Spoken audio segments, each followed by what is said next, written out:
Good afternoon, guys. Could you let me know if you all are hearing me, please?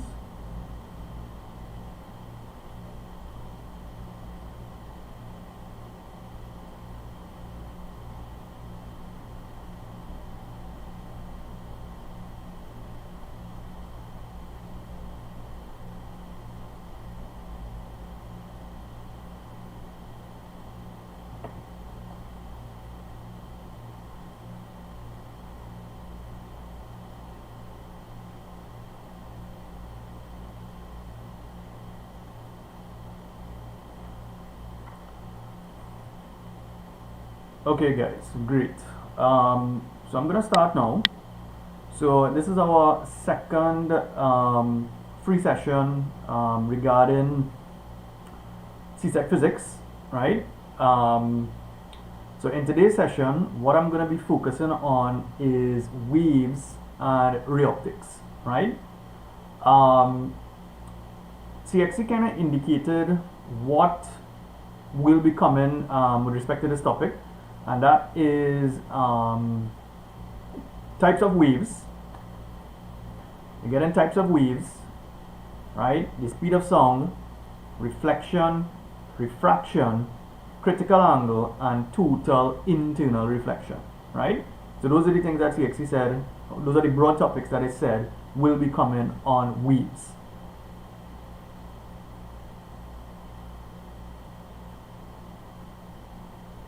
Alright, so for those of you joining for the first time, my name is Terry David, right? I do give online CSEC maths, AdMaths, physics, and chemistry classes. I am a past national scholarship winner. I'm also the author of the official CAPE physics study guides for CXC, right? So those of you interested in lessons concerning physics, you can always WhatsApp me at this number here. A new class will be starting in August. That is for students entering Form 4. Alright. Alright, so let's get some preliminaries out of the way, guys. Right? Now they said we need to know different types of waves. So based on my experience in terms of what they can ask you in the exam, right? They can ask you to differentiate between what we call a transverse wave and a longitudinal wave, right? A transverse wave and a longitudinal wave.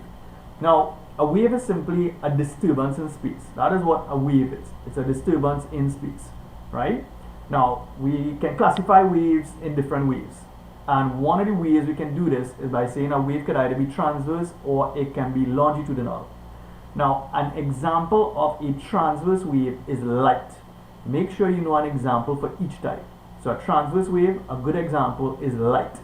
And any other wave in the electromagnetic spectrum, they are all transverse waves, right? A good example for a longitudinal wave is sound waves. So don't mix up the two, but make sure you have an example for each one in the exam, right? So light is a good example of a transverse wave, and sound waves are a good example of a longitudinal wave. Now, in terms of the difference between those two waves, you need to explain what is the difference. Now, I've given you what you need to say here. So, for a transverse wave, the particles, they oscillate, there's a key word here, at right angles to the direction of travel of the wave. So what does that mean? It means that for a transverse wave, if the wave is moving in this direction here, right, and the wave is made up of different particles, right, these particles are actually oscillating like this. So the particles that make up the transverse wave, they do this. They move up and down, right? And when we say at right angles to the direction of travel of the wave, so if the wave is going this way, to the right, then they are oscillating at right angles to the direction of travel of the wave. So this here is a transverse wave, right? So this here is a transverse wave. Now, if on the other hand, you have a wave that is traveling this way, right? And again, you have particles making up the wave, but this time the particles are moving this way. They're moving back and forth like this, right? So they're oscillating back and forth like this, right? Now, the easiest way to visualize this is think of a loudspeaker. A loudspeaker is moving back and forth, back and forth. Every time it pushes forward, it compresses the air, and every time it pulls back, it reduces the pressure in the air, right? So the particles that actually make up a sound wave are moving back and forth, right? So this is how we typically represent a longitudinal wave. So this here is what we call a longitudinal wave, right? And this type of wave, in this type of wave, the particles are oscillating in the same direction or parallel to the direction of travel of the wave. So make sure you know these two definitions, because the question that could potentially come is differentiate between a transverse wave and a longitudinal wave, and that's the answer, right? Now, I'm just giving you some brief definitions that you all need to make sure you know. So if they do bring a question on ray optics, you all need to be able to state the laws of reflection. Now, when it comes to ray optics, let's say we have let's say you have a mirror here, right? Let's say you have a mirror here, and you have a ray of light, right? It's traveling towards the mirror, and it strikes this point here. Now, there is something that you all need to be familiar with, and that is something called a normal. A normal is simply a line, an imaginary line, that is drawn at right angles to my surface, right? So this here is what we call our normal. So when we are doing ray optics, right, you need to be familiar with the word normal. So this here, if you were to ask to state the laws of reflection, you're going to use a diagram, and you're going to label your rays. So this ray is moving towards the mirror. So this is called my incident ray, right? That's my incident ray. Now, this angle here, I'm going to call it I, right? Now, all angles are always measured with respect to the ray and the normal. So I, right, is called my angle of incidence. It's called my angle of incidence, right? Now, when that ray strikes this point here, what is going to happen is that ray is going to be reflected. So this here is what we call my reflected ray, right? Now again, you're going to have an angle here, right, between your reflected ray and your normal, and this angle I'm going to call it R. So this R here is what we call my angle of reflection, right? This is called my angle of reflection. So when they ask you to state the laws of reflection, you're going to draw this diagram for them, label your incident ray, your reflected ray, your angle of incidence, and your angle of refraction. Now, the first law states that the incident ray, the reflected ray, and the normal all lie in the same plane. This is what this diagram is showing. And the second law is that the angle of incidence is equal to the angle of reflection. So that means angle I must equal to angle R, right? That is all that is saying, right?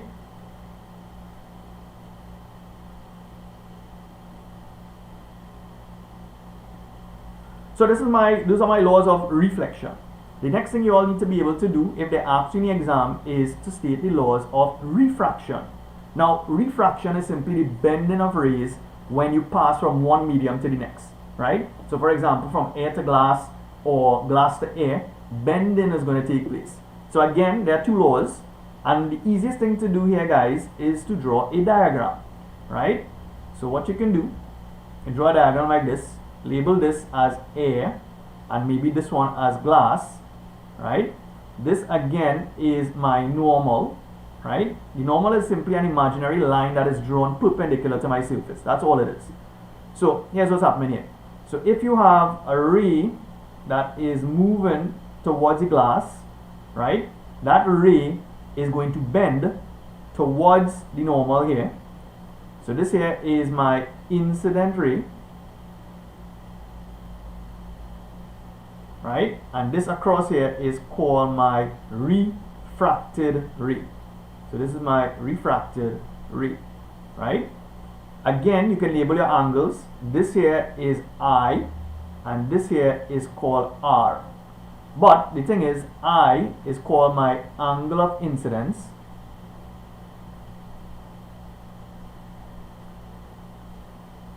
right?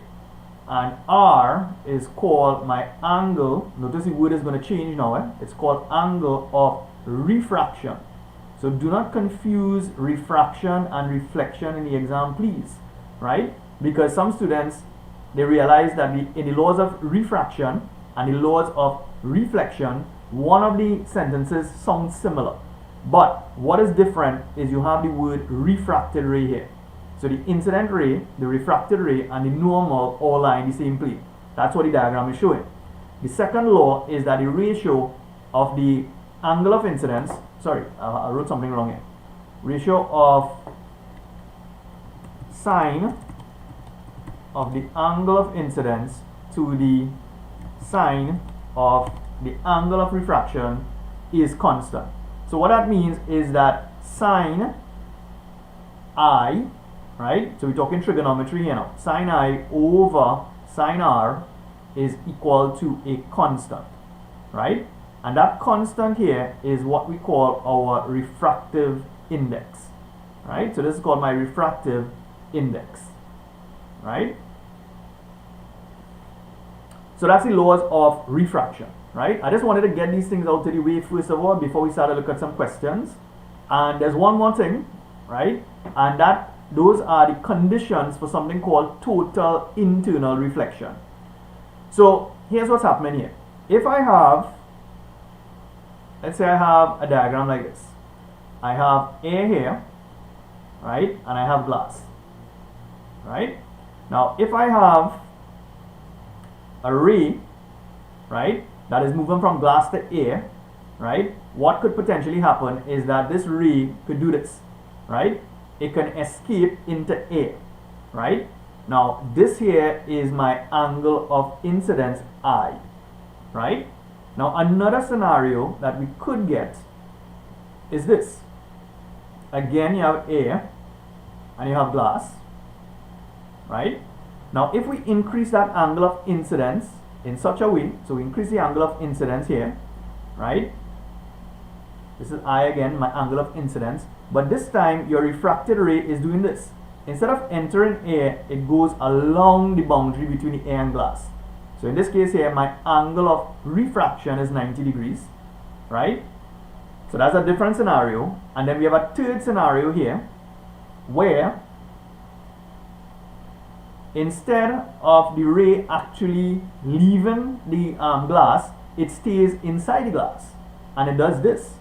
So this here is my angle of incidence and this here is my angle of what we call reflection. So this third scenario is what we call total internal reflection. That's what it is. Total internal reflection, right? So this total internal reflection here can only happen under two conditions, right? These are my conditions. The ray must be traveling from an optically dense medium to a less optically dense medium. So in your brain, what you need to think about is here. Think of the ray going from glass to air. That's a good example. Going from glass to air. So that's one scenario.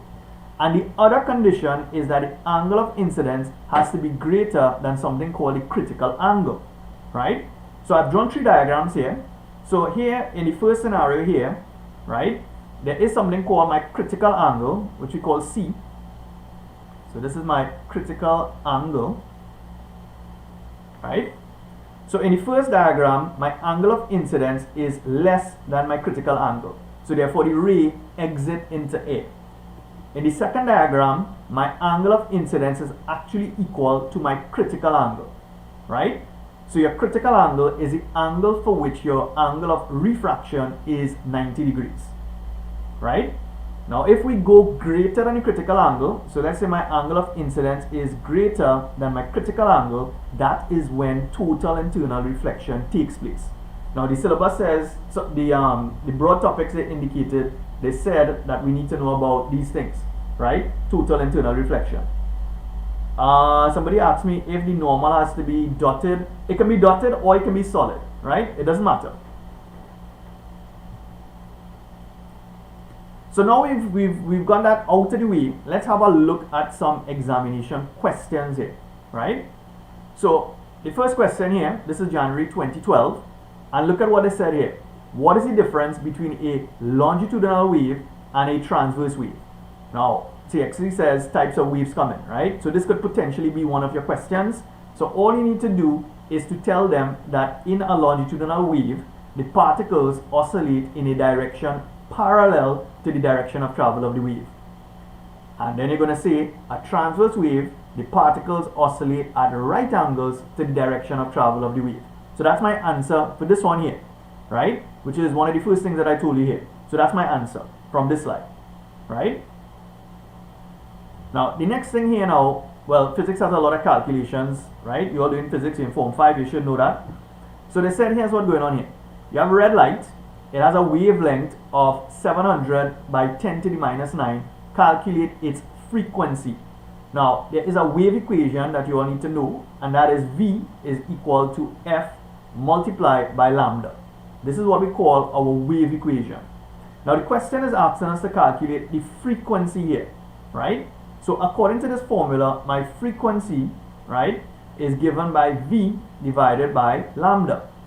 Now, I know what the speed of red light is, but you may not know, and they may give you that information in the question.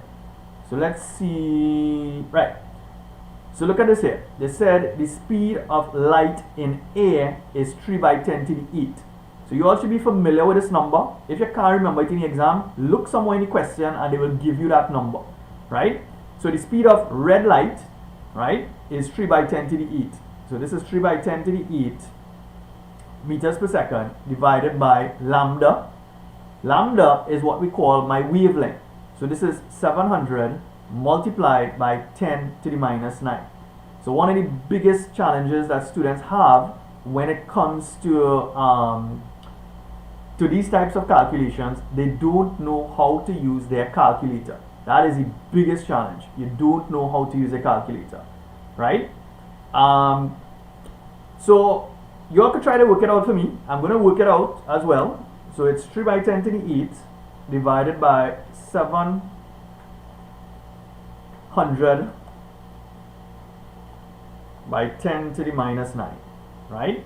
And what I'm going to get, or what I'm getting for my answer is this: 4.29 by 10 to the 14, right? And this is in hertz.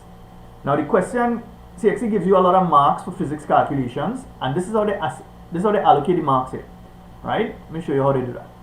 So you're getting 1 mark for using the correct equation, right? You're getting a second mark for substituting your values into the correct equation, and in this particular case here, you are getting 1 mark for your answer, and you're getting 1 mark for using the correct unit. That's why you're seeing 4 marks here, right? So don't try to do any shortcut in the exam. That's not going to help you. You need to put your formula that you're using.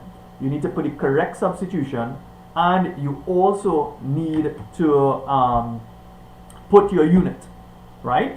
Now, just give me a sec, right? I want to see if I can pull up my calculator here. Let me see if I can, and I can show you all what's happening, right? Hold on a sec.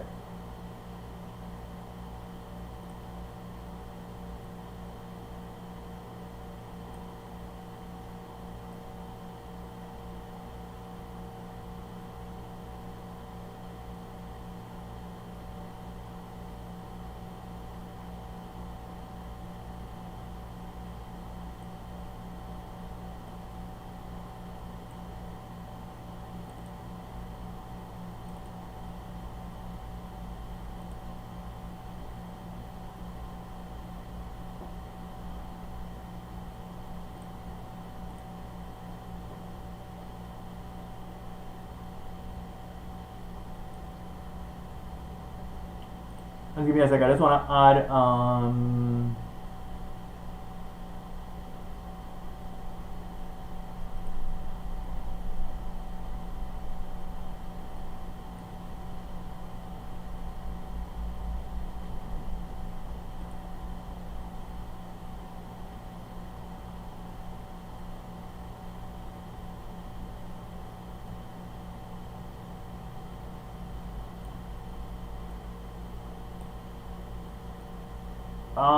are you all seeing this calculator on the screen?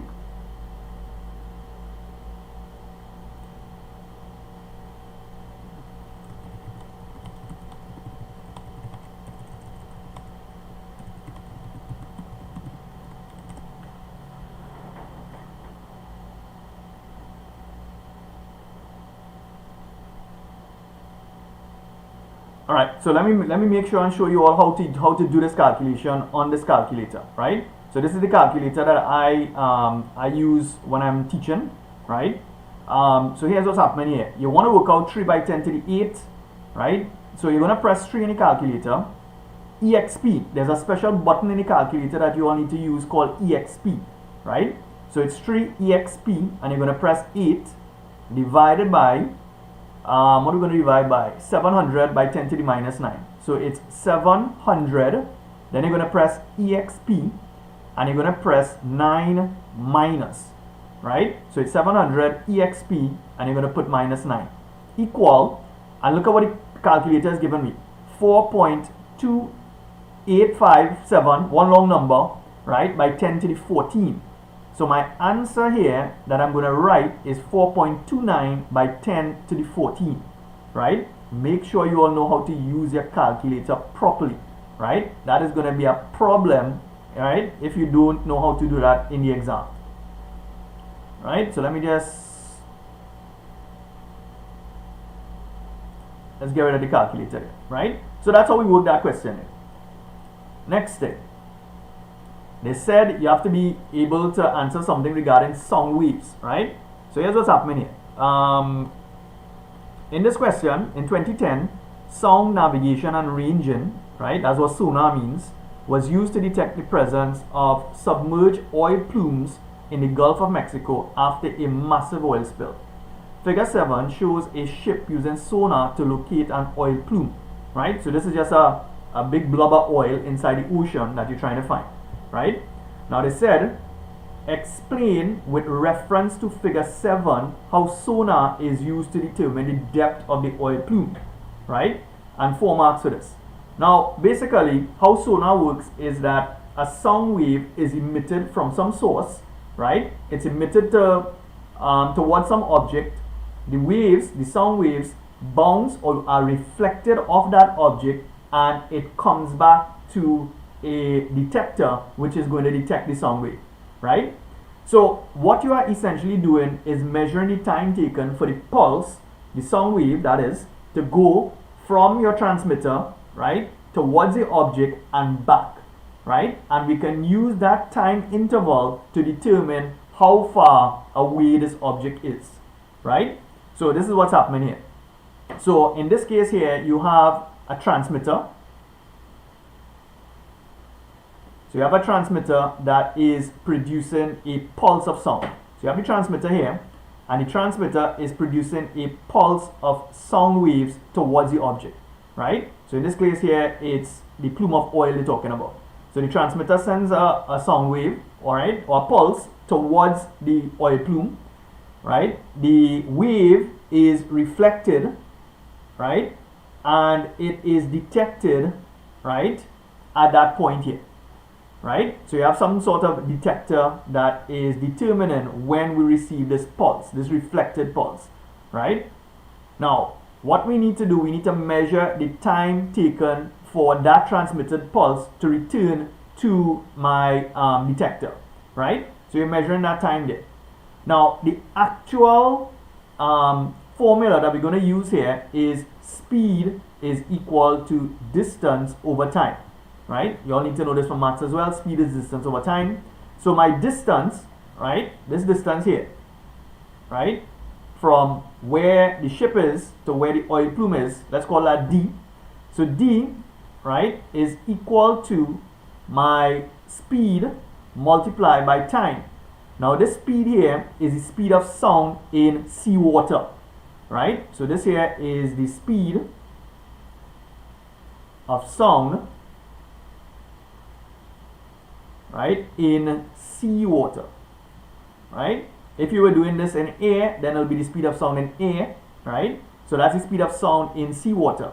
And this time here, you need to be careful with that, right? That time is actually half of this time that you got here, right? Because remember, the pulse is traveling towards the oil plume and back. So the actual time that we need to use here is half this time that you got here, right? So if this time was, let's say, 12 seconds, then the time that I'm going to use in the formula is going to be 6 seconds. So keep that in mind, right?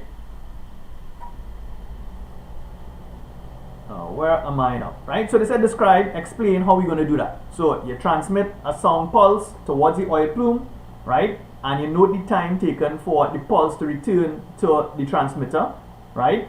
And then you're going to use the formula speed is distance over time to figure out how far away it is, right? Now, well, they give us a calculation here that we should do. So they said if echoes are received 0.3 seconds after being sent, calculate the depth of the oil plume below the detector, given that velocity is equal to distance over time. So they were kind enough to give us the formula, right? So that formula is velocity or speed is equal to distance over time. So we want to find our distance. We want to find the depth of the oil. So D, right, is equal to speed multiplied by time. So my speed in this case here, look, they gave us the speed of sound in water. If you all find yourself trying to do an exam question and you realize, wait a minute, I'm not seeing a particular piece of information, just scroll down in the paper, the information might be somewhere at the end of the question, right? So keep that in mind. Now, so my speed is 1450. So they gave us the speed as 1450 multiplied by my time.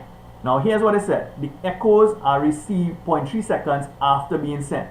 So that means that you are sending a pulse, right? It is reaching the plumule, right? So the pulse is coming here and it's being reflected. And that time here is actually 0.3 seconds. However, in the formula, the time that you're going to use will be 0.3 divided by 2. It's half that time we're looking for now. So it's 1450 multiplied by 0.3 divided by 2. So let's see. Hold on, let's go back. Let's put back on the calculator here and let's see. So let's clear this, right? And what we want is 1450. So what I'll do, I'll work out is 0.3 divided by 2 first, right? So that's 0.15. That's my time. Multiplied by 1450. And what you're going to get here is 217.5. So you're going to get 217. So this here is 217.5. And distance here is going to be in meters, right? So that's my answer there, guys.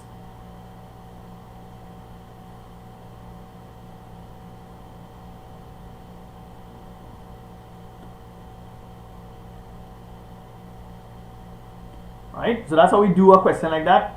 Chances are you're going to get something similar in the exam because they kind of specify you're going to get something related to sound waves, right? Now, next one here. Oh wait, hold on. I had another one that I was going to give you. Let's do this one first. So your syllabus says that you all need to be able to describe a simple experiment to measure the speed of sound in air, right? So this question is based on that, right? And how do we do that? We have 2 wooden blocks, right? You need 2 people in order to perform this experiment, and you can do this experiment in school actually. So one person, they're going to be striking 2 wooden blocks together to make a sound wave, right? And somebody next to you is going to have a stopwatch. So what you do, you stand in front of a wall. So somewhere in school, you stand in front of a wall, right? And you keep knocking this wooden block. So you're going to produce a sound, but as soon as you produce the sound, the person with the stopwatch is going to start the stopwatch, right? And what the person with the stopwatch is trying to do is to hear when he hears an echo, right? So what he's essentially doing is measuring the time taken for the sound wave to travel from the wooden block towards the wall and back to him, right? And the other thing that you need to know, you need to measure the distance between you all and the wall. That is required. So in this question here, Carl and his friend Tommy were doing an SBA on estimating the speed of sound in air using an echo method. So Carl stands 100 meters from the wall. Carl claps 2 wooden blocks to produce a series of echoes, and Tommy, who was standing beside him, starts his stopwatch. After 1 echo, Tommy stops the watch. This process is repeated, and the time for 50 echoes was calculated to be 30.3 seconds. Calculate the speed of sound generated. Now, I know that the speed of sound is around 330, 340, right? And you should keep that number in your mind. Because if you have to do a calculation and your calculation gives you a number that is, let's say, 600, you know something is wrong with your calculation. So I know the answer should be somewhere between 330 and 340, right? But I haven't worked it out as yet, so I'm going to show you what to do. So they said that the process is repeated and the time for 50 echoes was calculated to be 30.3 seconds, right? So the time, so let's look at that. So what we're going to do, we're going to find the time for one echo. So 50 echoes taking 30.3 seconds. So one echo, right? The time for one echo, right? So 50 takes 30.3. So all we need to do is to take 30.3 and divide by 50, right? And that's going to give me for one echo, right? So let me do that. 30.3 divided by 50, and you're going to get 0.606. So 0.606 seconds, right? So if you all want to see what I just did there, right? All I did was take 30.3 divided by 50 and you get 0.606, right? That's essentially what I did it. Now, next thing. Let's just move that calculator here. Now, what we want to do now, we're going to use the same formula. Speed, right, is equal to distance over time. Now, the question is asking us to find the speed of sound. So my distance, right, between those guys, Tommy and Carl, it's 100 meters. So it's 100 meters. That's my distance between them and the wall. And I'm going to divide that by my time. My time taken for one echo.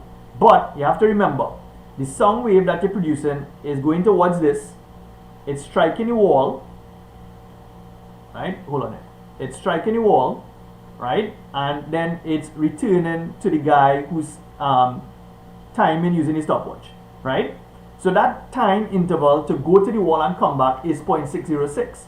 But in terms of what I'm going to use in the formula, you're going to use 0.606 divided by 2. You're going to use half that time, right?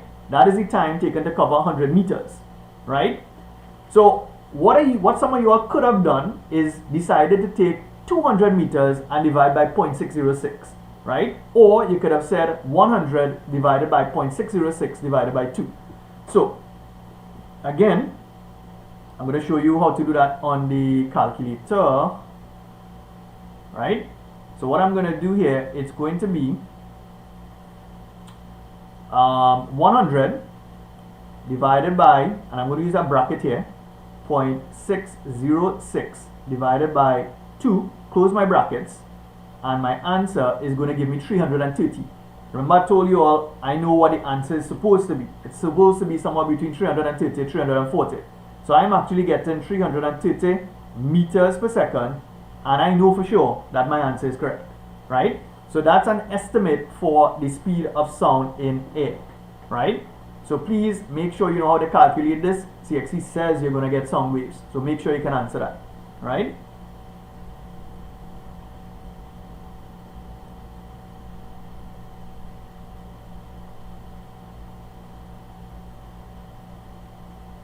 Oh wait, I now realize somebody had asked why do we divide by 2? It's because the wave has to cover twice the distance, right? That's why we divide them by 2.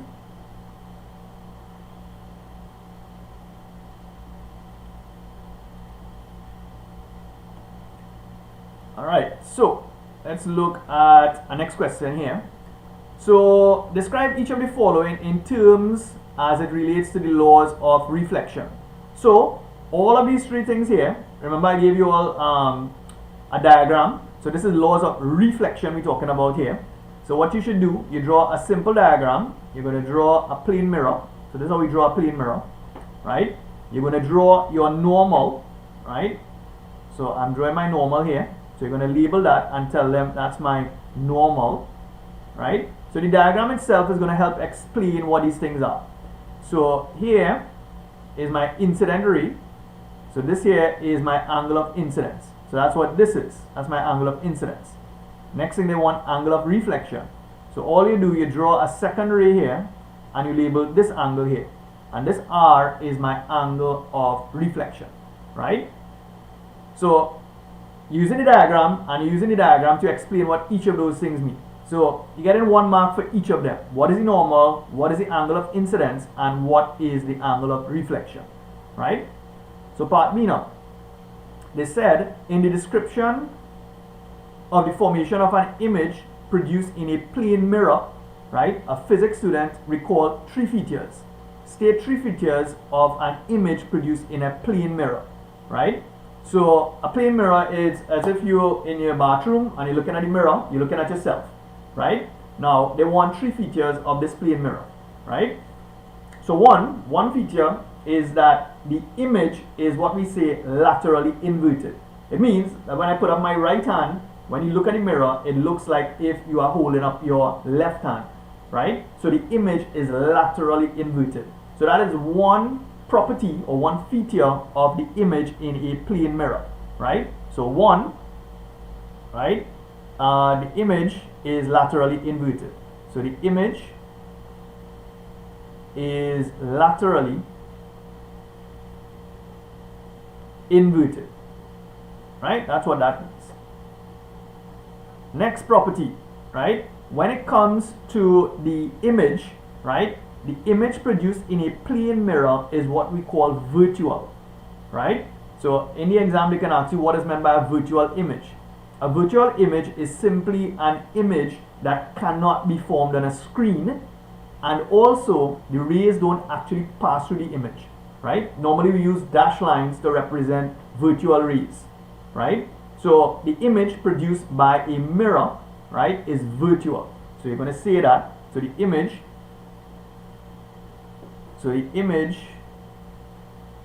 is virtual, right? So the image produced by a plane mirror is virtual. And the third property, they only want 3, right? So the image is the same height as my object, right? So the image, so we can put image size, right, is the same as my object, right? So any 3 properties, right? We have a third property where the distance of my object to my mirror is the same as the image to the mirror, right? So that's a 4th one you could have put there. But it just want 3 features, so I'm giving you 3 features here, right? Now, this is related to the same question actually, right? So using relevant physics concept, explain why the word ambulance, right, is painted in this manner in front of some emergency vehicles, right? I've had a student ask me about this and they thought it was a mistake, right? As in they thought the people who were printing this on the ambulance made a mistake, but it's not a mistake. The reason why the word ambulance is written like that is it is laterally inverted. So if you are driving on the highway and an ambulance is coming behind you and you look in your rear view mirror, you will see the word ambulance written clearly on your mirror. That is the purpose of that, right? So the word ambulance is written on the ambulance laterally inverted, so that when the ambulance is driving through traffic, right, a driver looking in his mirror will see the image the correct way, so he can read the word ambulance, right? So that's the answer for part C there. Now let's look at part D, right? I want to focus a little bit on the calculations. So in figure 4, a ray of white light AO, right, incident at 30 degrees. So they gave us, this is 30 degrees here, to the boundary PS. So this is my PS here, this is PS, right? So this here is air, right, and this is glass, right? And what they want, they are saying, part 1, calculate the angle of refraction produced on the PS boundary. So the PS boundary is this one here that I've labeled for you, that's PS. So the angle they want us to find is this angle here. That's my angle of refraction, right?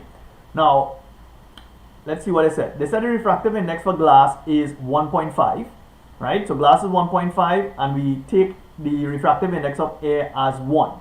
Now, I'm going to show you how I've taught my class to do it, right? So some of you all will use this formula. You always say N is equal to sine I over sine R. If you are comfortable with that, go ahead, no problem, use that, right? But what I've found is that students, they learn of this formula, and then when the ray is leaving from glass to air, they get confused and they're not sure what to do because they use the wrong angles. So CXC also says that we should teach this like this. N1 sine theta 1 is equal to N2 sine theta 2, right? So this is the method, or this is the formula that I usually teach my class how to do this, right? Now how do we use that formula? So what we do, the N1 is the refractive index in the first medium. So N for air is always taken as 1, right? In glass, they told us to take it as 1.5, right? Now if you use this method, then there's no way you're going to get this question wrong. So your refractive index in the first medium, which is air, is going to be 1 multiplied by my sine of my angle of incidence, which is 30 degrees. So it's sine 30 degrees, which is equal to N2, which is the refractive index of glass. This is 1.5, right? Multiplied by sine theta 2.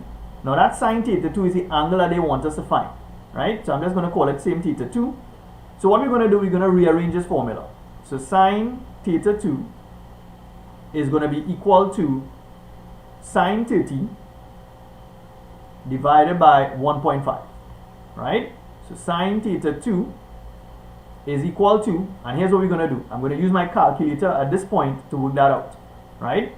So let's clear this.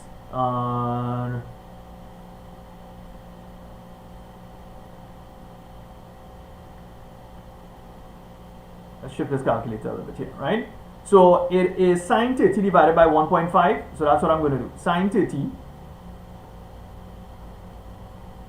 So I'm going to press sine 30. You're going to press sine first, right? Sine 30 divided by 1.5, and I'm going to get 0.333, right? So I'm going to write that. So you're going to put 0.333. So you write that to 3 decimal places. Therefore, theta 2 is equal to sine, arc sine, 0.333. So therefore, theta 2. Now you already have that in your calculator. So all you need to do, guys, is just press second function, right? So all you're going to do is press second function. That's this button here, right? And you're going to press sine, and you're going to press equal.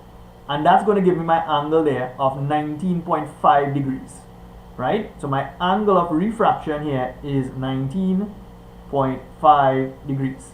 So that's my answer for this part, 19.5 degrees, right? So some of you all may use this formula, and that's fine. You're going to get the same answer either way, but it's 19.5 degrees.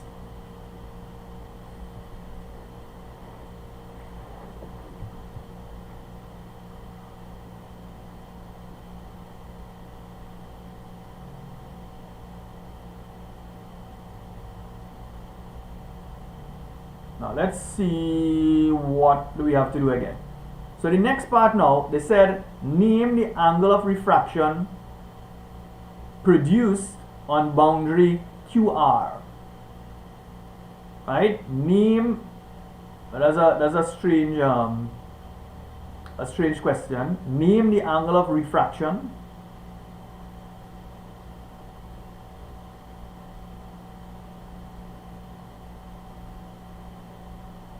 Okay, so what I'm going to assume that they want us to calculate the angle of refraction, right? As in this angle here, right?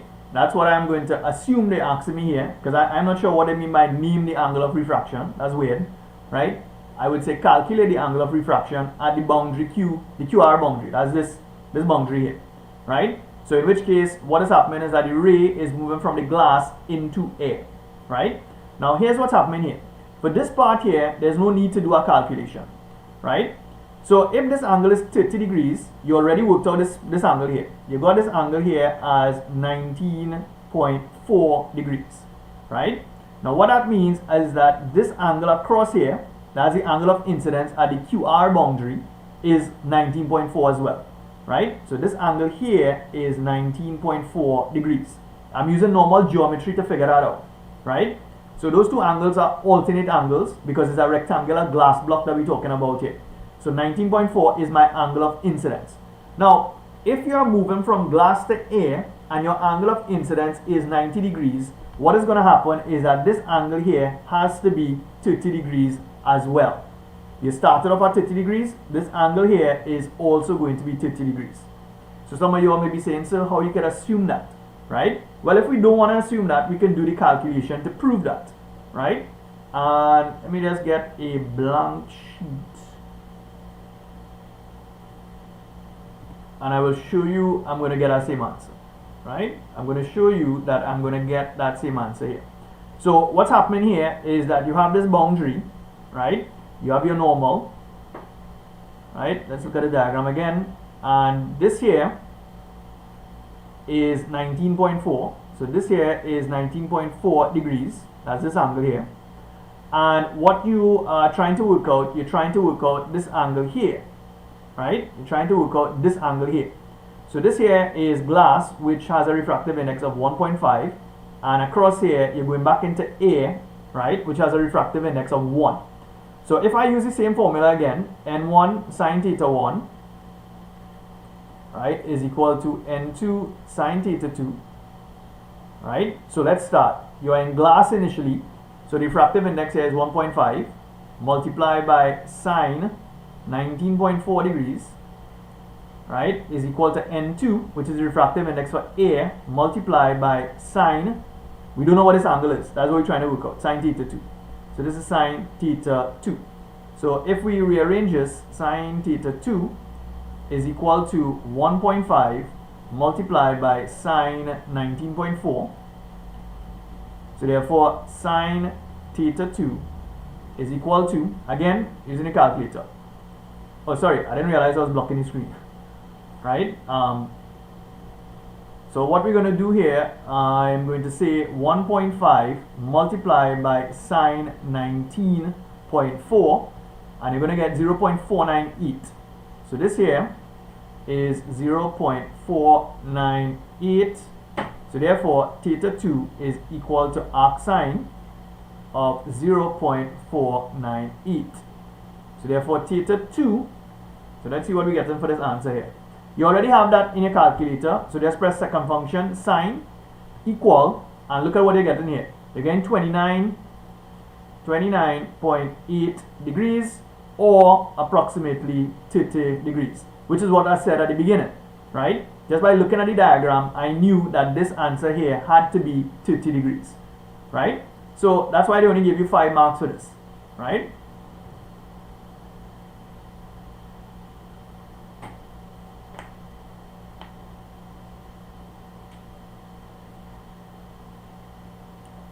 Yeah, so sorry about that, the calculator was blocking, no worry.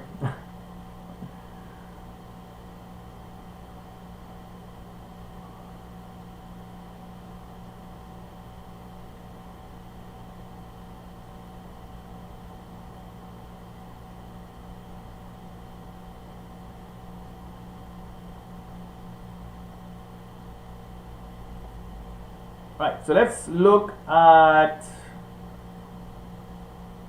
I'll tell you which questions I want to do though. Alright, so this is an older paper, right? Let's look at this question here. So we have a light pipe, right? Or what we call a fiber optic cable, right? So most of you all have internet at home, right? Whether it's Flow, Digicel, or TSCT, right? Fiber optic cables are what we use in telecommunications. We transmit light in glass fibers. These glass fibers are extremely small. They're small like a strand of hair, right? So basically we are transmitting data at the speed of light, right? So that's how telecommunications companies, how they transmit data, right? So that's an optical fiber here we're looking at. So here's what's happening. So in this question, right, the figure above represents a ray of light leaving the light pipe through the face YZ. So this is the ray that they're talking about here. This ray is leaving here. Now the light ray is incident at M. So we have a ray hitting this point M here, right? At an angle of incidence of 68 degrees. So they label it already for us. This is 68 degrees. That's my angle of incidence. They're also telling us that the critical angle for glass is 42 degrees, right? And in part 1, they want to know what is the refractive index of glass. So something that you all need to know, if in a question they give you what the critical angle is, you can determine what is the refractive index, right? Somebody's asking if I'm covering all the wave topics. Now I'm covering topics that I suspect may be coming in the exam, right? Because they gave us the broad topics, so that's what we're working with, the broad topics, right? So they want the refractive index. So here's what's happening here. There's a formula, right, where n is equal to 1 over sine my critical angle. That's a formula you all need to know. Refractive index n is equal to 1 divided by sine my critical angle. So all you're going to do here is say 1 divided by, they told me what the critical angle is. It's 42 degrees. So sine 42 degrees.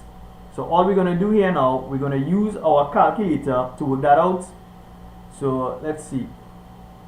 So we're going to say 1 divided by sine 42, and you're going to get 1.49, right? Or if you put 1.5, that's fine, right? So I'm going to put mine as 1.49.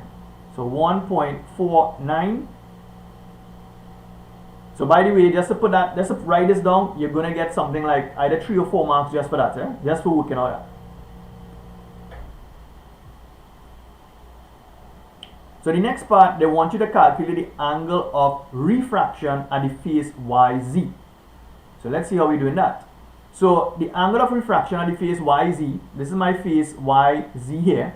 So the angle that they're asking us to work out is this angle here, right? That's what we want to work out. So here's what's happening here. Your critical angle is 42 degrees. Now this angle of incidence here, now remember there's something called total internal reflection. And that happens when a ray is moving from a dense to less dense medium, right? So in this case, if you're moving from glass to air. So this original ray here is starting inside glass, right? You have air on the outside here. So that's one condition met already. The critical angle is 42 degrees. This angle of incidence here is 68 degrees. Because that 68 is bigger than 42, it means that the ray is going to stay inside the glass. So that's why you see this ray does this. The ray stays inside of the glass. It doesn't escape at this point here, right? It stays inside the glass. And that is called total internal reflection. So if this angle is 68 here, it means that this angle here is also 68 degrees, right? Because reflection is taking place. So if on the left is 68, on the right hand is going to be 68. So what that allows us to do is to figure out this angle here. This angle here is my angle of incidence at the YZ boundary. So you all need to work this angle out. So that angle is simply going to be 90 degrees minus 68 degrees, right? And that's going to give us, what is that? 90 minus 68. And that's going to give us 22 degrees. So this angle here is 22 degrees. That's important to us because we're going to use that now. So I know that is 22. I need to figure out this angle here. So I'm going to use the same principle again. And this is the formula that I'm using. Sine theta 1. N1 sine theta 1 is equal to N2 sine theta 2. Right? So N1, that's your refractive index in glass. You just work that out. They made you work out that in part 1. So 1.49 multiplied by sine my angle of incidence, which is, you just worked it out as 22 degrees. 22 degrees is equal to N2. When you go into air, N, your refractive index, is 1. So this is 1 multiplied by sine theta 2. Sine theta 2 is what you're trying to find. This angle here is what the question is asking us to work out. Sine theta 2. So sine theta 2 is equal to 1.49 multiplied by sine 22. Right? So therefore, sine theta 2 is equal to, at this point here, we're going to use our calculator, right? So we need to work out 1.49 multiplied by sine 22. Now I have that in the calculator already. So all I'm going to do is press multiply by sine 22, and you're going to get 0.5. I'm going to put that as 560. So I'm going to put that as 0.560. So therefore, theta 2 is equal to arc sine of 0.560. So therefore, theta 2 is equal to, you have the calculator there already. So all you're gonna do is press second function sine, and you're gonna get 34 degrees as your angle, right? So the angle here is going to be 34 degrees, right?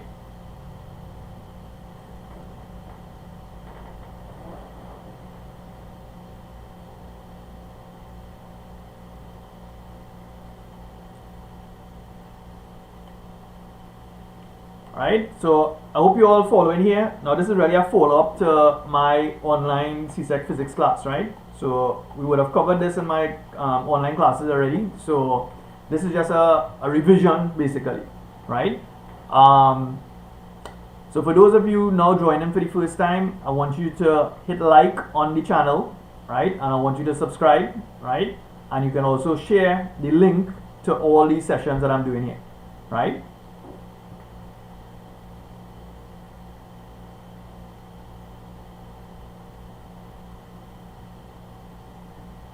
Right, so that's that question. Look how much marks for this, 8 marks, right? You're getting marks for working out the refractive index, and you're getting marks for working out that angle there, 34 degrees.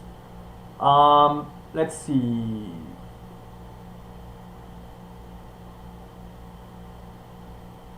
Right, so I'm trying to select particular questions to give you guys here, right? So let's look at this question here. So let's look at part 1. Low frequency, right, electromagnetic radiation is used to communicate with submarines. The frequency used is 30 Hertz. If the speed of EM waves in air is 3 by 10 to the 8 meters per second, what is the wavelength of the low frequency radiation, right? Now, we all know the wave equation is V is equal to F multiplied by lambda. The question wants wavelength, so that's lambda. So lambda is equal to V divided by F. So my speed, they said the speed is 3 by 10 to the 8. So this is 3 multiplied by 10 to the 8 all over 30. That's my frequency, it's 30 Hertz. So you're going to use a calculator to work that out.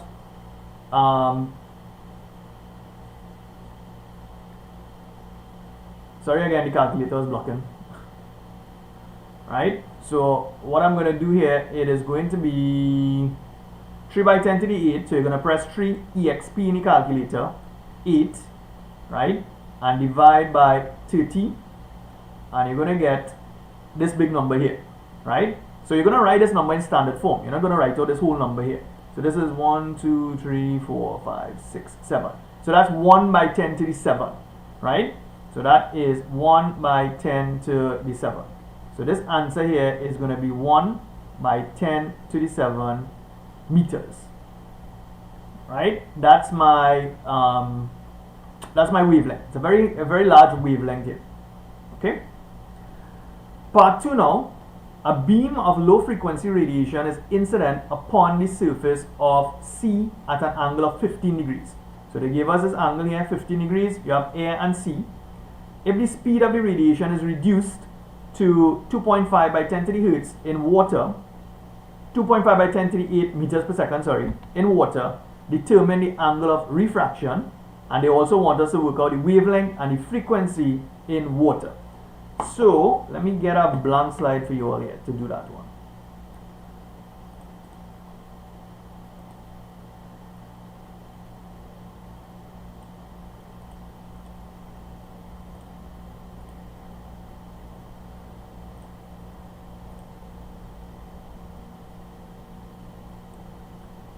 Now they're asking us several things in this question here.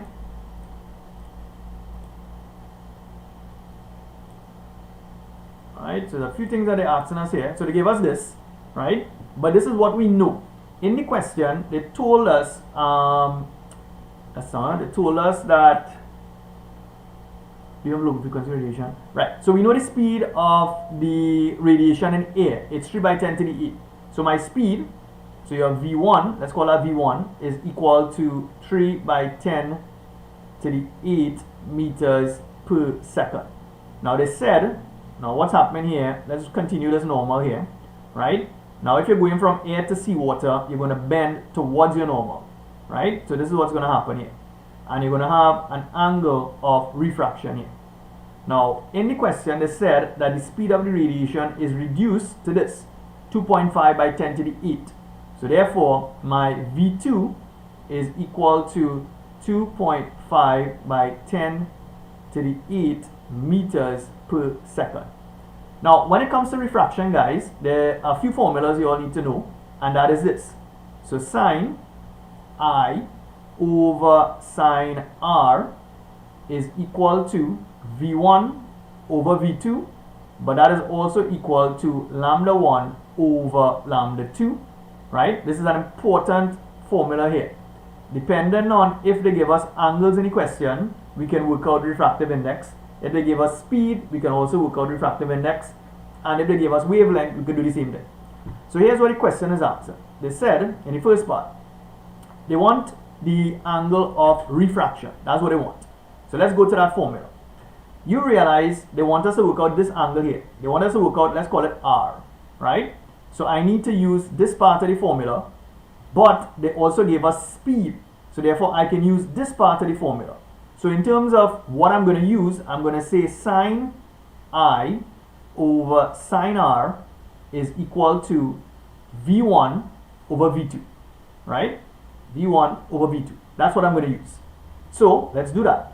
So I'm going to work it on the side here. So sine 15 degrees over sine R, which we don't know, is equal to V1, which is the speed in air, which is 3 by 10 to the 8 meters per second, divided by the speed in seawater, which is 2.5 by 10 to the 8. Right? So there are lots of physics students who, when they have a question like this, they don't know what to do. All you're going to do here, guys, you're just going to cross multiply. So you're going to say this by this is equal to this by that. So sine R multiplied by 3 by 10 to the 8 is equal to sine 15 multiplied by 2.5 by 10 to the 8, right? So therefore sine R, so this is strictly maths here now, this is not no physics here, this is maths we're doing here now. So sine 15 degrees multiplied by 2.5 by 10 to the 8 divided by 3 by 10 to the 8, right? So we're using the calculator to work that out. So sine R is equal to, I'm going to put back a calculator here. Let's show you what to do. So you're going to put on your calculator sine 15, right, multiplied by 2.5. You press the exp key and you press 8 divided by 3 exp and you're going to press 8 again, equal. And what I'm going to get here is 0.216, right? That's what I'm going to put in my working, 0.216, right? So I have enough space here, so let's come up here. So R is equal to arc sine of 0.216, right? So this R here, so again we're going to use the calculator. So all we need to do now is press second function sine, because you already have it in the calculator, equal, and you're going to get 12.5 degrees. So my answer here is going to be 12.5 degrees, right? That's my angle that we are looking for here.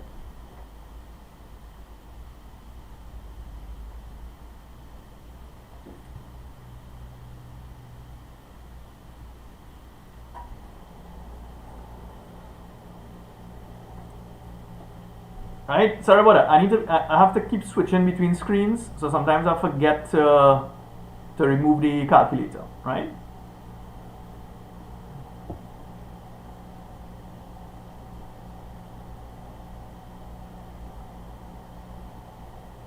So it's 12.5 degrees, right? So if you all never saw that formula, you need to know that formula, guys.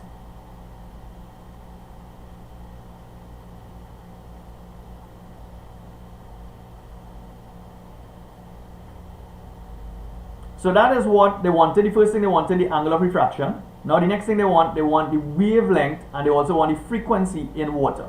So they want the wavelength and they want frequency in water.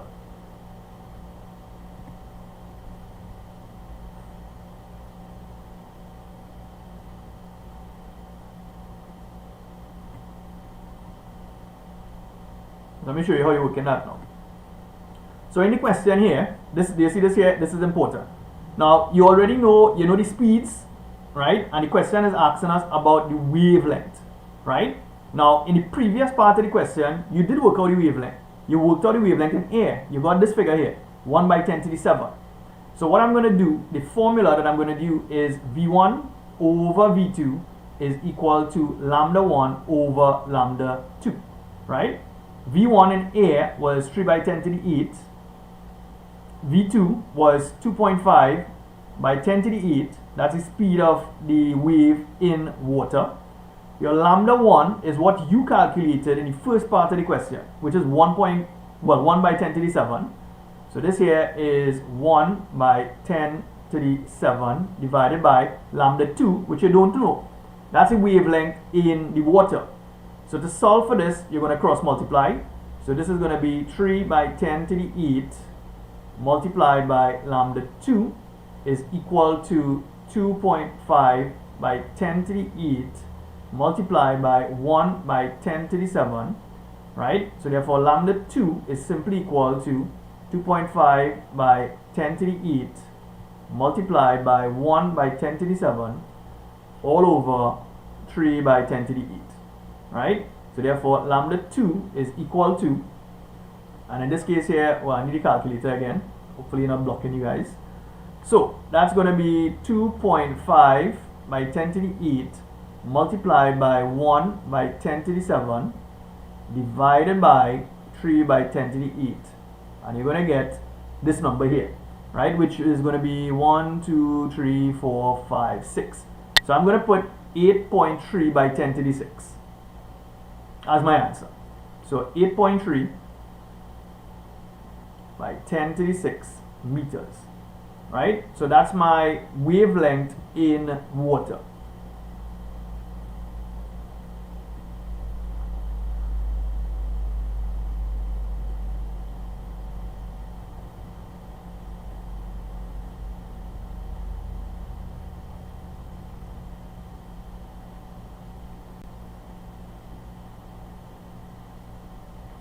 So that was the wavelength. They said they want wavelength and they also want the frequency of the radiation in water. So to do that, all we're going to do, we're going to use the wave equation. V is equal to F lambda, right? Your frequency is simply V over lambda. Now your speed of the wave in the water is 2.5 by 10 to the 8, right? And you're going to divide that by a wavelength in water, which is this figure here. That is the 8.3 by 10 to the 6, right? Now, here's the thing. At the beginning of the question, they told you that the frequency used is 30 hertz. When a wave is traveling from one medium to the next, the frequency doesn't change. So when I work on my answer, I should get 30 hertz, right? I should get 30 hertz as my answer. So let's see if we are getting 30 hertz as my answer here, right? So let's see. That is 2.5 by 10 to the 8 divided by 8.3 by 10 to the 6, right? And look, I got 30.1. The reason why I'm getting a slightly different answer is because I rounded off the 8.333, right? So I'm getting around 30.1. So that's my answer here, right? So this here is 30.1 hertz, right? So just remember that when a wave is traveling from one medium to the next, there's no change in frequency.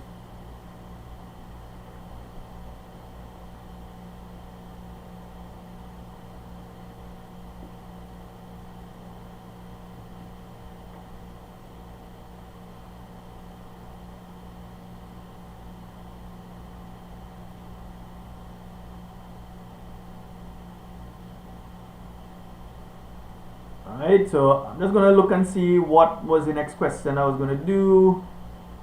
Alright, so the next question that I'm going to do here is this one here. Right? This question here. So all of these are examination questions, by the way, guys. So they said you have a ray of light entering a rectangular glass block ABCD, and they told us the refractive index is 1.5, and they said the angle of incidence of this ray is 60 degrees. So that's essentially what they've drawn in the diagram. The first part, they want us to calculate the angle of refraction at that boundary, right? So let me get a blank sheet here.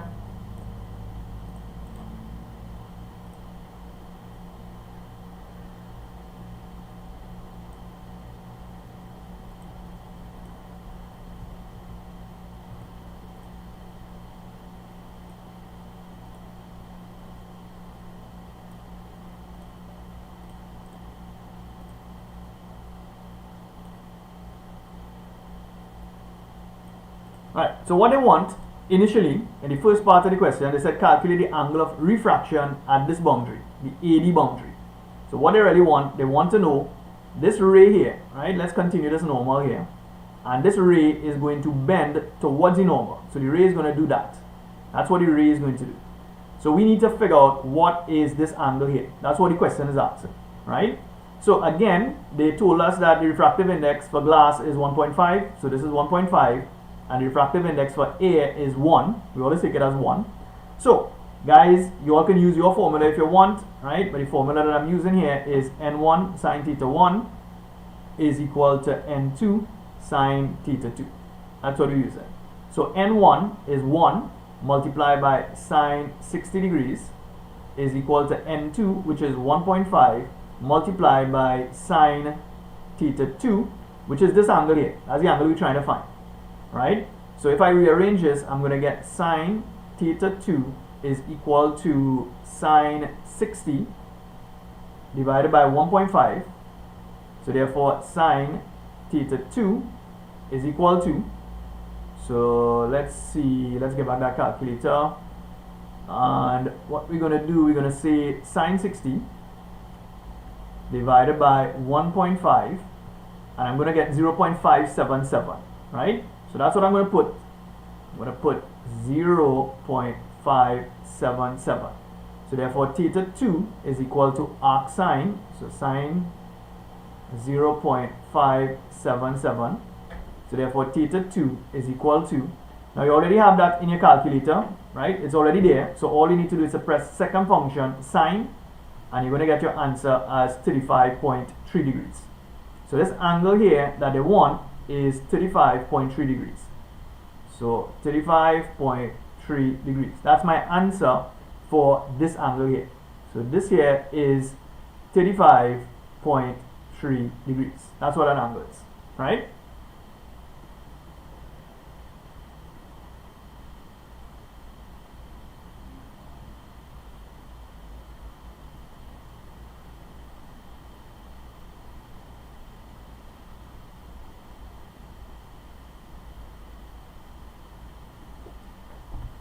Right? But what I'll probably do, I'll probably take it as 35 degrees, right? In the rest of the calculation, I feel I'm going to take it as 35 degrees. Right? But let's see what else they want us to work out. So that is the answer for this part here. The next part, what is the value of the angle of emergence at the boundary BC? So let's look and see what is really going to happen to that ray. So the ray would have, so the ray is going to do this. It's going to bend towards the normal. It's going to hit this boundary here, hit this point here, right? Now, this angle that we just worked out there, we got, how much we got? All right, we got 35 degrees, right? So we got 35 degrees here. So this here is 35 degrees, right? Now, because the ray is striking that AB here, right? We need to work out what is this angle across here.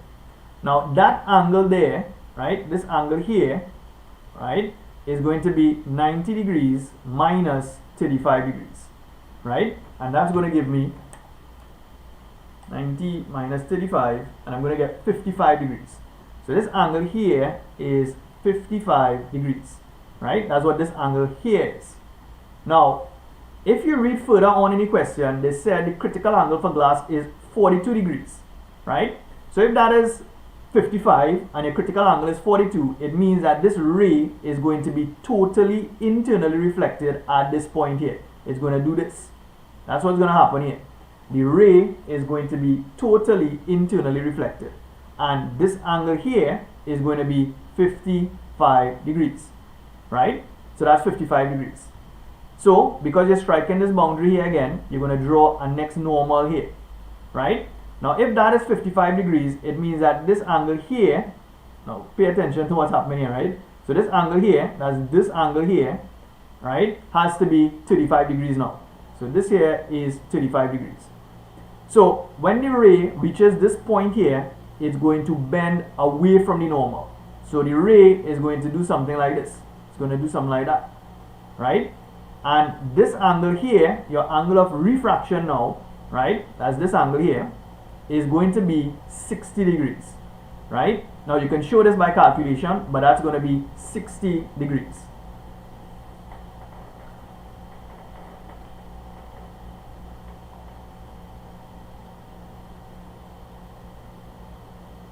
Is that making sense, guys? Or have I lost you totally?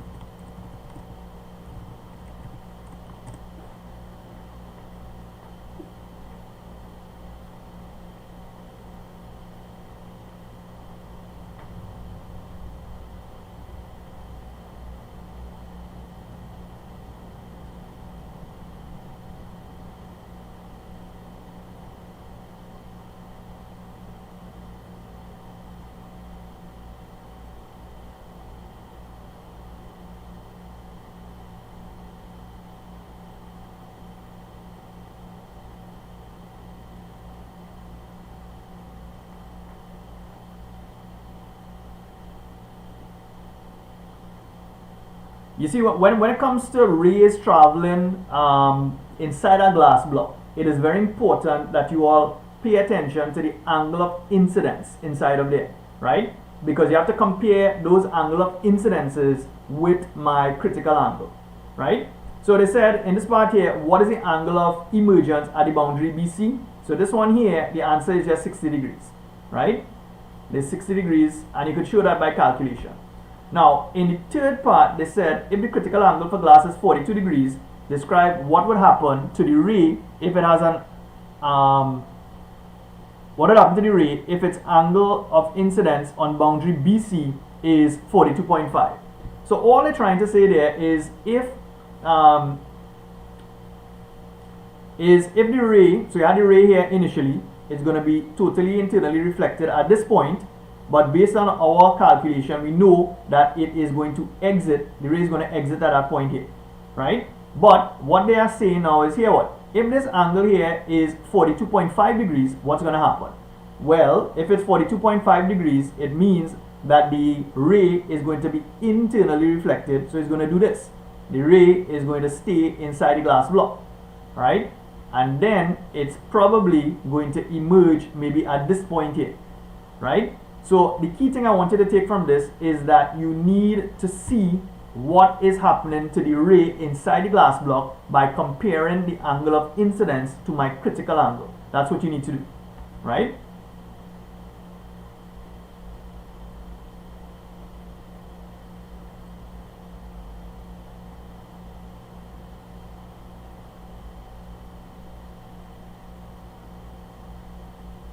Now, our next question here that we want to look at here. So look, they've asked this question so many times, and this is a recent-ish paper. This is June 2017. Distinguish between a transverse and a longitudinal wave. So I suspect you all are going to get a question along those lines in the exam. So make sure you know that answer, right? And look at what it said in part 2. Give one example of each. A transverse wave, I told you all, use light as your example. For longitudinal, we're going to use sound. These are easy marks in the exam. Please try to get those easy marks, right? The third part, in the wave equation, we have velocity, frequency, and they want to know what is the wave equation. So V is equal to F multiplied by lambda. So look at this. 2, 4, that's 5 marks just for doing that, right? The next part here, they said a wave motion has a frequency of 10 Hertz and a wavelength of 250. Calculate the speed. So we know V is equal to f lambda, right? And you want to calculate the speed. It's going to be frequency of 10 hertz multiplied by 250. So therefore this here is going to be 2500 meters per second, right? So that's my speed of my wave, 2500 meters per second. So the next thing you all need to be careful with is these types of graphs. So this here is what we call a sinusoidal waveform, right? It's a sine curve essentially, and you have displacement against time, but I want you to pay attention to what time is given here. This time here is given in milliseconds. Now be careful, right? Let me ask you all something. The first part, they said indicate the amplitude of the wave. So amplitude of your wave here, right, is going to be this distance here. This distance here is my amplitude of my wave, which is 0.5. Look at the unit is millimeters. So my amplitude here is 0.5 millimeters, right? Well, that's what I asked you here. Let me ask you all something. What is the amplitude in meters?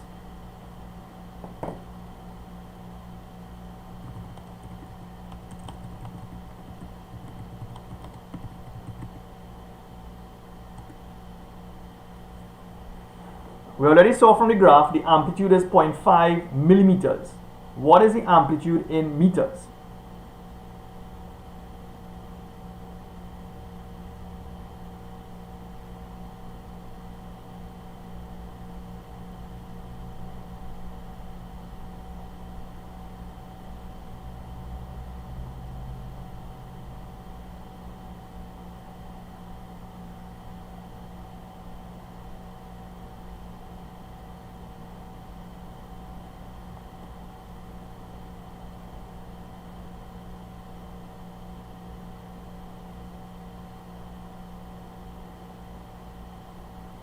Right, so I'm seeing some answers here. Here's what you need to do, right? Here's what you need to do. So there are some prefixes you all need to learn. You see this milli here? That milli means multiply by 10 to the minus 3. That's what that means. So if you have 0.5 millimeters, here's what that means. That means 0.5 multiplied by 10 to the minus 3 meters. So you can leave your answer as 0.5 by 10 to the minus 3. Or, look at this. What you can do is,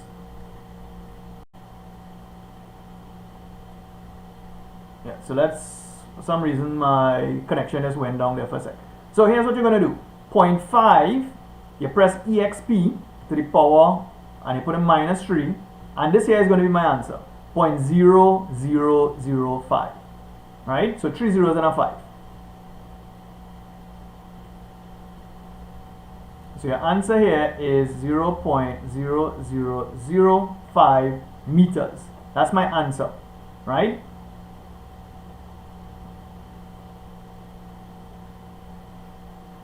The next thing they want in part 2, they want to know what is the period of the wave in seconds. Pay attention to little things like this. So let's go back to the wave. What is the period of this wave in seconds?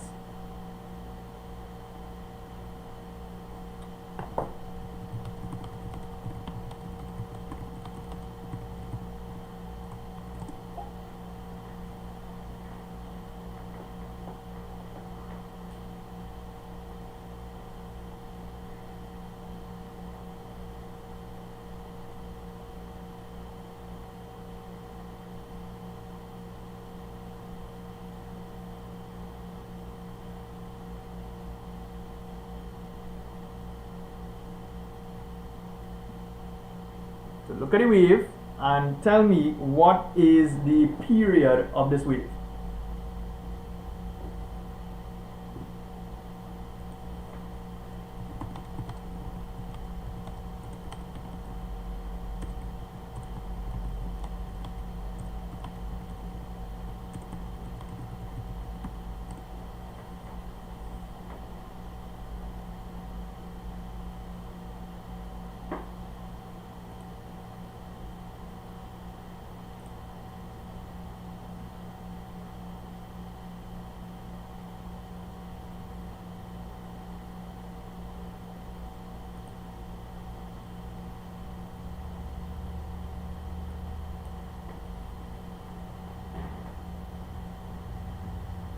So these are things you need to be careful with, right? So your period is your time taken for one oscillation. So here's what you have to do from this graph. Your period, right? If you want to start at this point here, let's start at the origin, right?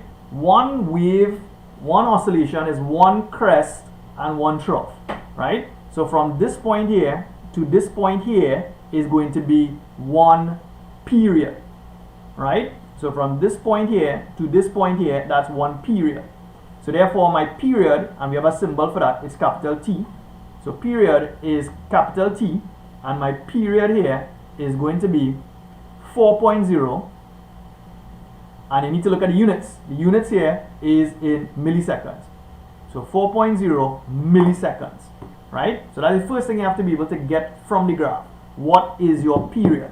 So your period is 4.0 milliseconds, right? But we need the access for the answer in seconds. So let's go back here. Let's go back to the question. So your period is, how much I said it was? 4.0. So your period here is 4.0 milliseconds. Again, milli means something to us. That means 4.0 by 10 to the power minus 3. Every time you see the word milli, it means 10 to the minus 3 or divide by 1,000. Right? That's what it means. And this is seconds. So therefore my answer here is going to be, so I can show you on the calculator what that means. So let's do this, right? 4 exp 10 to the minus 3 is going to be 0.04, right? So my answer here is going to be 0.04 seconds, right? That's my period, right? Look at how much marks we got again for this here. 6 marks for these 3 parts here, right? That's plenty. And the last part, part 4, they want us to know the frequency. Now this is a formula you all need to know. Frequency is equal to 1 over my period. So obviously if you've got this answer wrong, then you won't get the second part correct. So it's 1 over my period in seconds, which is 1 over 0.04, right? So use a calculator for that. 1 divided by 0.04, right? And that's going to give me 25 hertz, right? So my frequency is going to be 25 hertz, right? That's my frequency.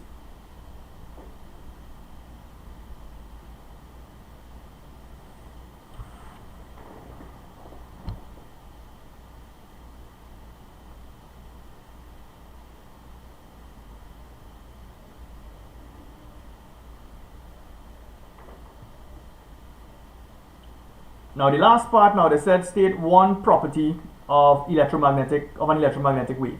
Now electromagnetic waves, you're also supposed to know the electromagnetic spectrum, right? So you have visible light in the spectrum, you have X-ray, gamma radiation, UV radiation, right? Infrared radio waves, right? And all of them have similar properties, right?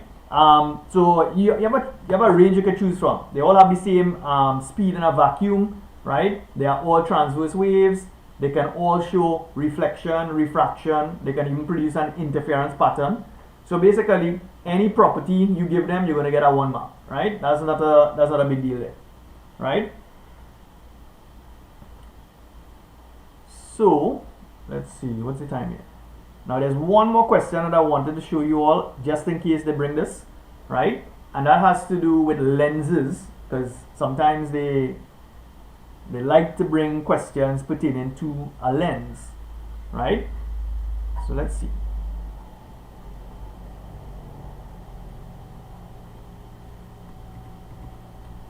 So here's what we have here. Let's get rid of this calculator, which might be blocking. So a stamp collector views a stamp of height 2 centimeters with a hand lens placed 1.5 centimeters from the stamp. The distance of the image from the lens is 5 centimeters. The object distance u, okay, so they gave us the lens formula, right? You all need to know this formula. 1 over u plus 1 over v is 1 over f, right? They want to know the height of the stamp, right?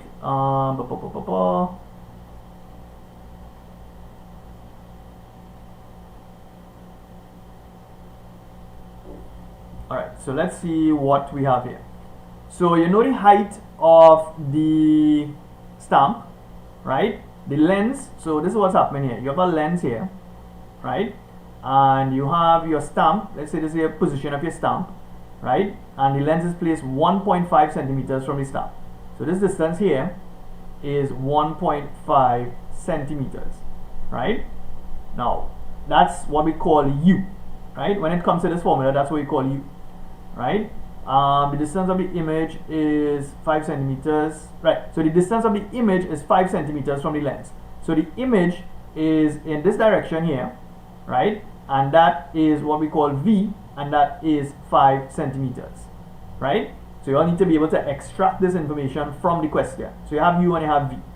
Now, here's what the question says. Calculate the height of the image. Now, the way how CSEC asks this question, they kind of did it the wrong side. Because I can't work out the height of the image unless I know what my magnification is, right? So the magnification for a lens is given by V over U. So V in this case here is 5, right? Divided by 1.5. So my magnification is actually, I'm going to use the calculator, 5 divided by 1.5, and you're going to get 3.33. So my magnification is 3.33. That's the answer for the second part. Now, the reason why I'm working the second part first is I can't work out the first part unless I know what the magnification is. So that's my answer for part 2. In the case of part 1 now, you want to find the height of the image. There's another formula for magnification, which is this. My magnification is the height of my image divided by the height of my object, right? But you know what the magnification is. So that's what we want to do. We want to find the image. So the height of my image is equal to my magnification multiplied by the height of the object. The magnification, you know what it is? It's 3.33 multiplied by the height of the object, which is 2.0, right? Look, this number here, that's the height of the object. So you're going to just take that answer that you got before and multiply by 2. And what you're going to get for the height is 6.67 centimeters. So that's my answer for part 1. So this is part 1 and this here is part 2, right? The way how they ask us here, you have to work it reverse. The next thing I want to know, what is the focal length of the lens? So 1 over my focal length is equal to 1 over U plus 1 over V, right? So 1 over F is equal to 1 over U, which is 1 over 1.5. So 1 divided by 1.5 plus 1 over 5. So here's what we're going to do. We're going to use our calculator to do this, and I need you to see how I'm doing this, right? So let's get back this calculator here. So on the calculator, this is what I'm going to type. So 1 divided by 1.5, right? Plus brackets 1 divided by 5 close brackets equal, and I'm going to get this 0.866, right? So 1 over F, so let's do that here. So I'm going to come across it. 1 over F is equal to 0.866. Oh, that'll be 867, right? So therefore F is equal to 1 over that figure, 0.866. So therefore my focal length of my lens is going to be, I just need to invert this answer. So there is a button on your calculator that can do that. Let's see if I can find it for you all. It is second function, this button here, right? And I'm going to get 1.15 as my focal length. So this here is 1.15 centimeters. That's my focal length of my lens.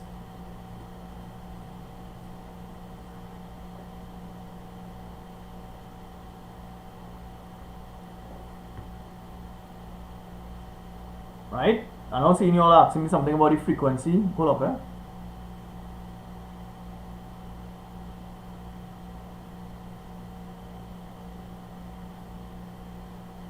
Oh, that was the previous question. The frequency here was 25 Hertz, guys. Right?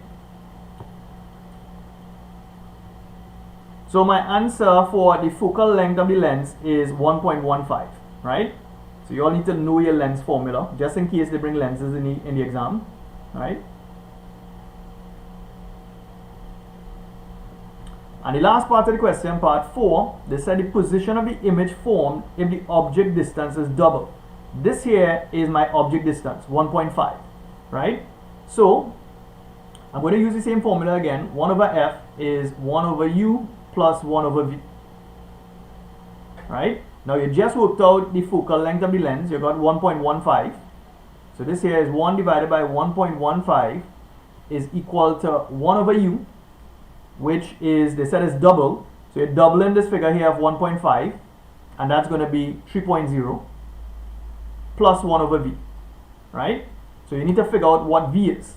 So 1 over v is equal to 1 over 1.15 minus 1 over 3.0. So 1 over v is equal to, so we're using our calculator for this, right?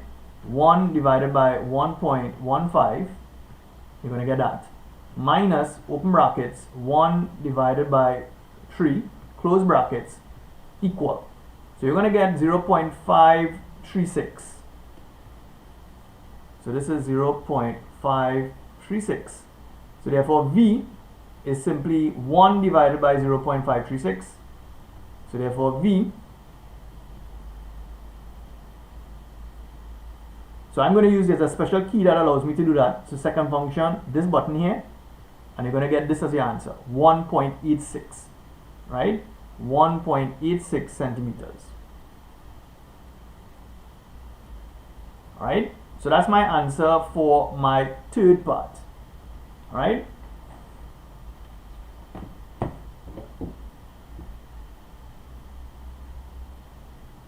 Alright, that's all. So some of you are saying there's an error in my period. Let's go back to that question. Let's make sure.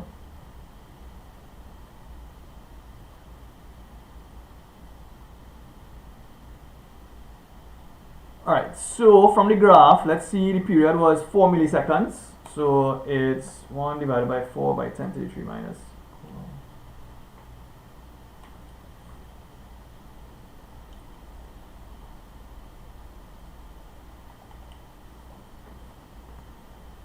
Oh, right. So, yeah, you all are correct. Hold on. So this here, this should have been, yeah. Let's fix that. Right? So you are correct. It's supposed to be 0.04 here, seconds. Right? And this will be 0.004. Right? And therefore, that'll be 250. Yeah, good spot, guys. Right? Sorry about that. So the answer is 250.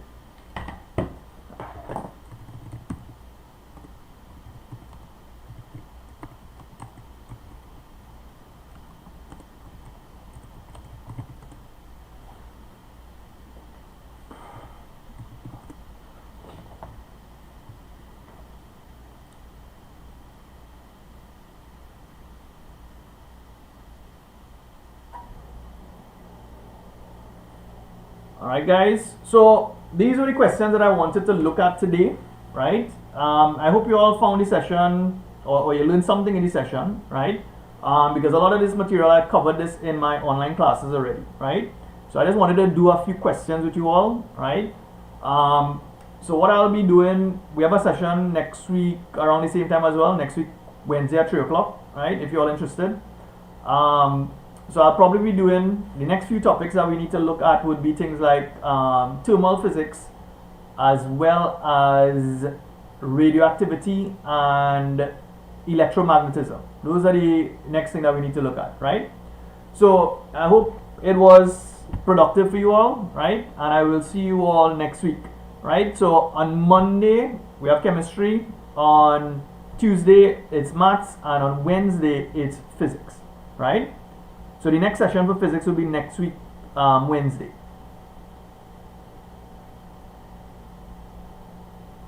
Alright, so there's no problem, guys.